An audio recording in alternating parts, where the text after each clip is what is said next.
What's happening, dogs? Mr. Allen here. We are about to find some x and or y-intercepts for the exponential and logarithmic functions that we have right here. So for exponentials, we know that they have a y-intercept. They can have an x-intercept if shifted down, but we know at least we're going to have a y-intercept. So how do we find y-intercepts? I'd plug in 0 for x, right? So if I plug 0 in for x right here, I'm going to have 2 to the first power, which is 2, plus 1 is 3. So I know I'm going to have 0, comma, 3.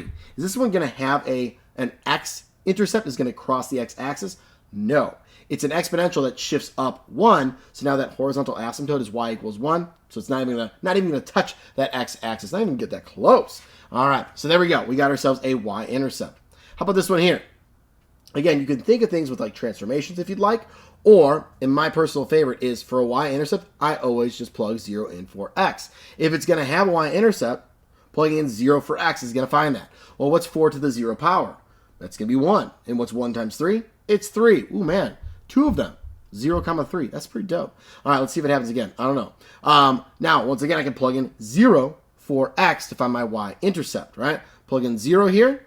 I'm going to have myself 1/2 to the 0 power, which is 1, right? And then that becomes negative. So -1 plus 3 is going to give me 2. So we'll have 0, comma 2. All right, you got to do a little bit of arithmetic in your head, not too cray-cray. All right, we're just going to deal with our y-intercepts for these exponentials because it's going to get a little crazy to get your y or your x-intercept if we have them for these exponentials. So let's just focus on the y-intercept for these, and we'll do the x-intercepts for our logs. So for a log, on our x-intercept, we know that y has to equal 0. That can be kind of tricky to figure out in your head. Sometimes it's nice to remember that a log or basic log functions are going to cross that x-axis at 1, comma 0. And then think about it through transformations. Is this shifting anywhere up, down, left, right? No, it's not. So I know I'm going to have 1, comma 0. You can also think about that as if I plug in 1 for x, 2 to what power gives me 1? 2 to the 0 power gives me 1, so I know that y is going to equal 0 in that instant.